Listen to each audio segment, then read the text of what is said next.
Hey everyone, it's your favorite simpologist, and today I want to talk about a topic which I'm sure will not be controversial at all, and that's to not put women on a pedestal. Um and to be real with you guys, I think this is the main problem with simps, and I'm gonna try to go about this in as non-toxic a way as possible. But yeah, I really believe that in the culture, and it applies to with the images of men too, but I think that we grow up with like a Disney version of women just by default in the culture. It's not necessarily, only Disney movies that do this, of course. It's media in general, but Disney is sort of like the biggest purveyor of like, oh, a woman is gonna be loyal and um is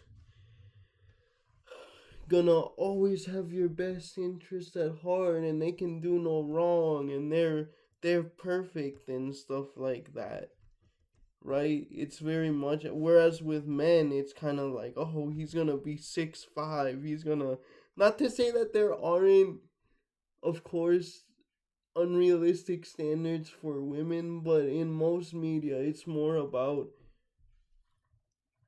like, in terms of the intangible things that we expect from women. It's more about that. It's more about what they can offer emotionally, whereas with guys it's about their physique, what they can do physically for someone. And you know that may very well and probably does have its origins in like our evolutionary past and stuff like that. I don't know enough about that, or at least I think I don't know enough about that to say definitively. But um, yeah. But either way, so we grow up with this image of women as like very delicate, incapable of harm, incapable of doing wrong and stuff like that. And so, you know, when men especially come into the dating world and they see that women are much more complex and actually are as complex as they are, and aren't these fairy tale um versions of women that they've seen in the culture, or maybe their parents inculcated them with, and um they get really disappointed. And as we know, male rage. I'm not a blame everything on men type of guy, of course, you all know that, but it like, we do tend to get madder and stuff like, but um I'm not letting the ladies off the hook, because I'm a disabled man, and honestly, girls, I know you may not want to admit this, but you guys are just as ableist as men. And in the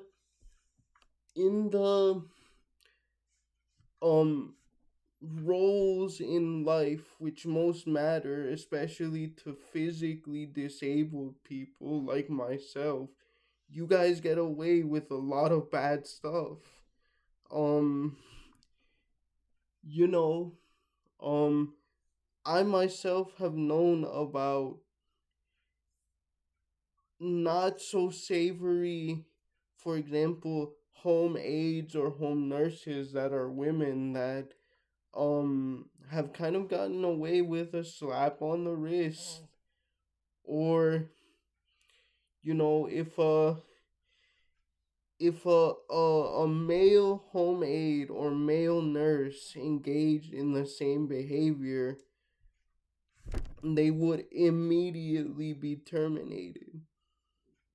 I've seen that because I receive these services myself and am involved with other people that um have received those services also. Um and I've talked about myself, me personally, although I really respect my one and only situationship slash partner for giving me the experience she did. I've talked about on here how she took advantage of me. She tried to pregnancy trap me even though like she knew I didn't have a job, right? That I was a college student, and she knew that I specifically asked her like, "Hey, can you, help me put protection on?" And guys, like,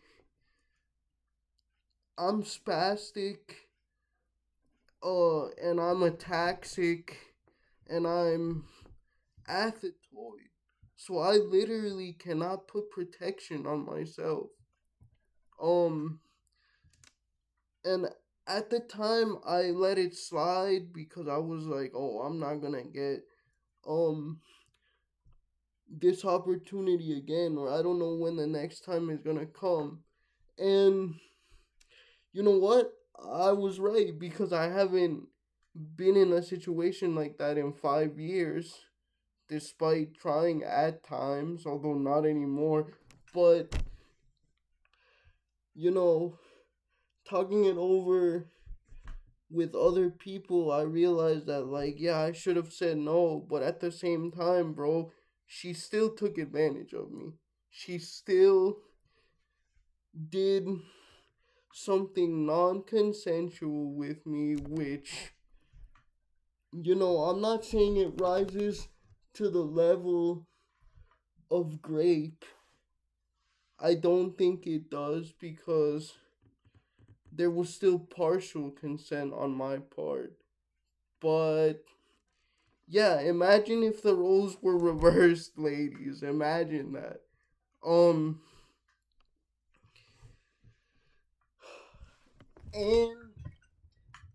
and another thing too is that um especially in college and high school, I had a lot of ladies take advantage of me uh because of my smarts. Like they would turn on the charm, start flirting with me, and like all this stuff.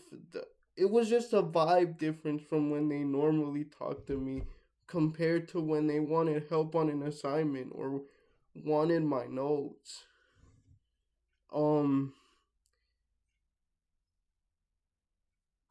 and when I was younger, I would be like, "Oh boy, that means that I have a shot or whatever." But the truth is, of course, no, I didn't. They were just doing that because they needed help. But like, it, I think it's kind of messed up, honestly, and a sad reflection of our culture that women think they have to do that to get my help. Like, why can't I just, like, I understand it's because of, like, all men are dogs and, like, they only want one thing. So this is the only way I can ask for help is dangling the carrot of their bodies or physical affection in front of them. But it's like, still, man, like, I can't just help someone just to help someone.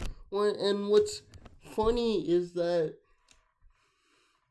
the guys, the guys never asked for my help in my entire academic career.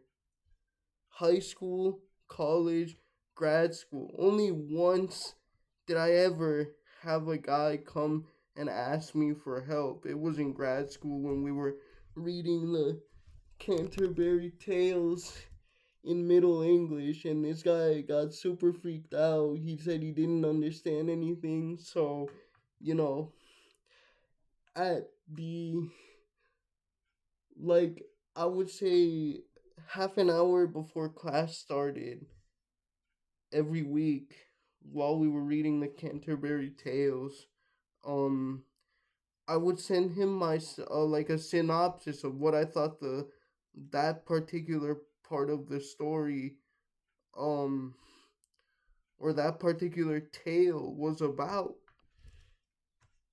Um and yeah, but that's the only guy. So yeah, ladies know what they're doing when they do stuff like that, and they take advantage of. And I'm gonna push up my glasses for dramatic effect. Poindexter's like me, bro.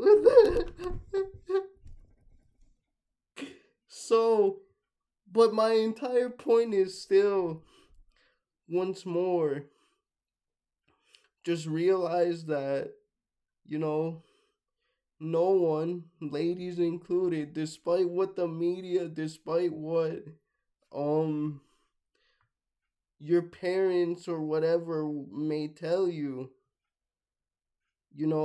women are not incapable of wrongdoing, of hardness of heart, and jealousy and narcissism and ableism and all of that stuff. By any means, they're not incapable of doing that stuff. They are very much just like men. Um and once again, I say this from a very, like, sort of, because it does matter to some people. It doesn't really matter to me, but from a minority perspective, I'm a disabled Latino. So yeah, um again, it's okay to be nice to women, kind to women, but, like, just have some self-respect, man. Just, again, don't overdo it. Realize that they're flawed too, right? Like, don't, like, embarrass yourself on, like, a street. I understand it comes from loneliness. I've talked about that too, but, like, if there's one thing that the rad femmes were right about, it's that men a lot of the times have basically no standards, and they'll take whatever poor treatment um they can get just for some pussy, man. And that's sad, and that's the root of simping. It just is, in my opinion, in addition to all the other stuff that I mentioned. And, like, you know you should look at a woman as a whole person, the good and the bad, because that's what both of you deserve, in friendship, in relationship, in marriage. And I know it's tough because the first thing that we see is the physical, but if my life has taught me anything, it's that we have to challenge ourselves to see beyond the physical, and, you know push for the reevaluation or transvaluation of our aesthetic values, if you want to be Nietzschean about it, if that's more your style. So yeah, guys, just, once again, women aren't perfect. No one is. They're not some alien race. Just try to treat them kindly and hold them accountable if they're not good people. All right, bye.